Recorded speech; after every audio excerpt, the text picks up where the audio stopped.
Власне, зараз я займаюся дизайном одягу. Так само в мене був досвід роботи художник по костюмах в театрі Леся Курбаса у Львові.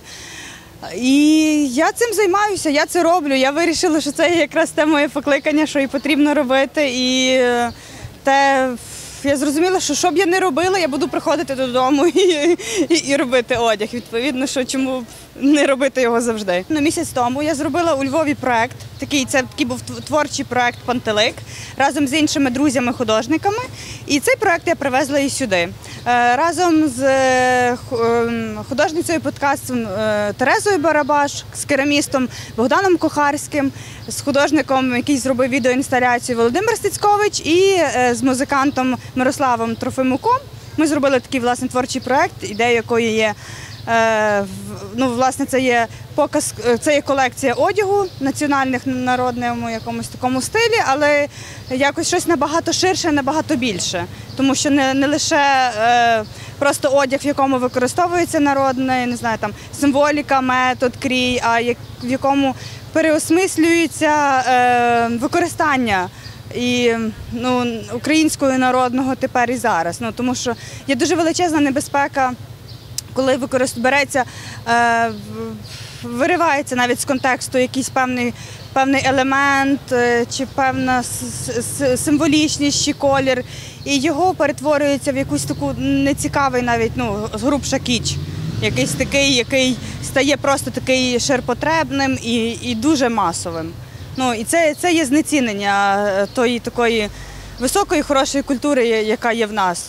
Що саме мати на увазі українська мода? Якщо українська мода, українські дизайнери, які працюють, різні Fashion Week, там Львів чи Ukrainian Fashion Week, вони існують і вони є. Якщо мається на увазі сучасна українська мода, звичайно, що вона існує.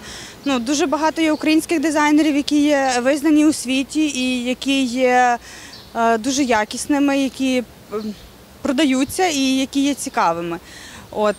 Але якщо говорити українська мода як те, що українська там сорочка чи український народний костюм, то я не знаю, чи воно підпадає під слово мода.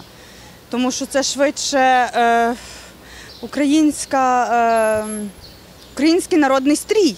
Так він і є. Тобто він не може бути модніший чи не модніший колись. І як на мене, це трішки навіть є, трагедія – це вже дуже таке голосне слово, але по великому рахунку, якщо потрібно задуматися, чому ми тільки зараз почали про це говорити в більшості, і чому тільки зараз говоримо про те, що українське є модне.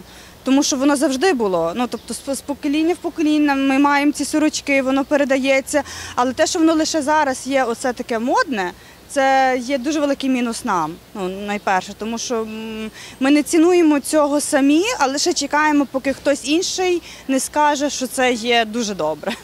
Взагалі, народний одяг, стрій, він є чимось дуже унікальний, тому що з одного боку це є масовий продукт, тому що кожен це має, але з іншого боку це є глибоко індивідуальна річ.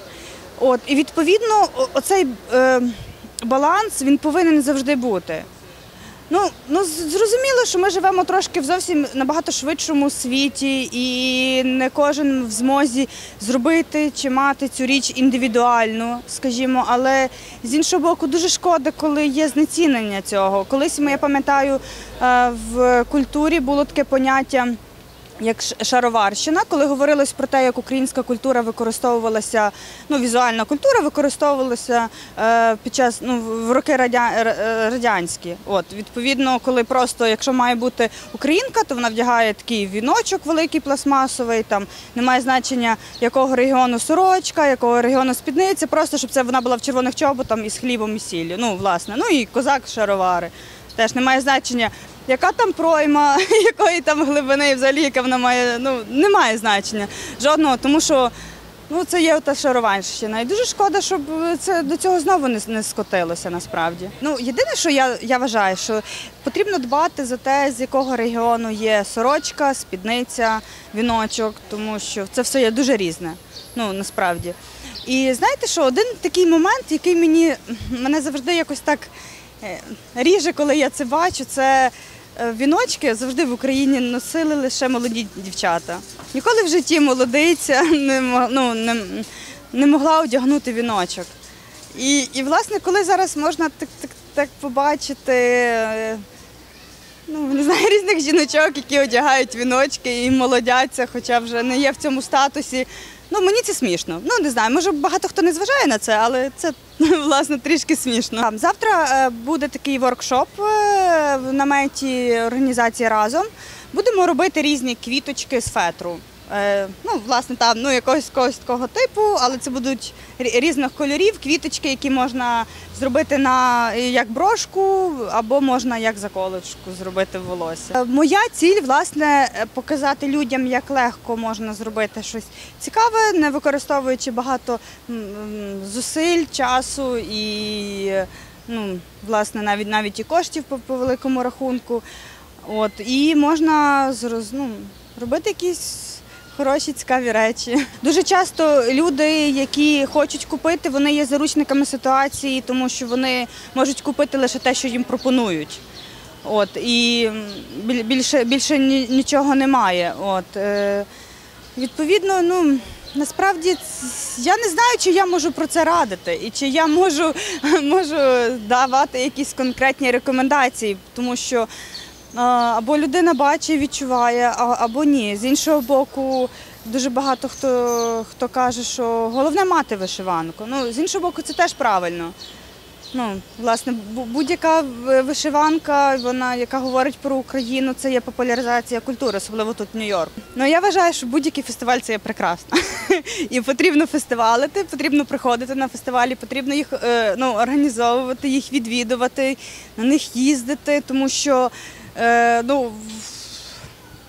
ті, що живуть в Нью-Йорку, вони собі уявляють український фестиваль в Нью-Йорку. А хто не живе, то можете собі уявити, що в центрі Нью-Йорку перекривається одна з вулиць, яка називається Тараса Шевченка, і там можна чуєш лише українську мову.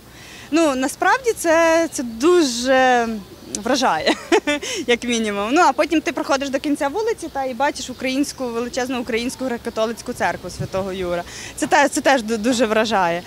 От, і це дуже важливо, що є цей фестиваль, що він робиться, що є люди, які постійно його, вже 39 років так, він відбувається. І я знаю, що дуже важливо для людей, які є українцями, але які не живуть в Україні, які народилися вже тут, але які називають себе українцями, дуже важливо їм оцей зв'язок з Україною. Ну, нехай лише через фестиваль, немає значення, але він є цей зв'язок, і це найважливіше.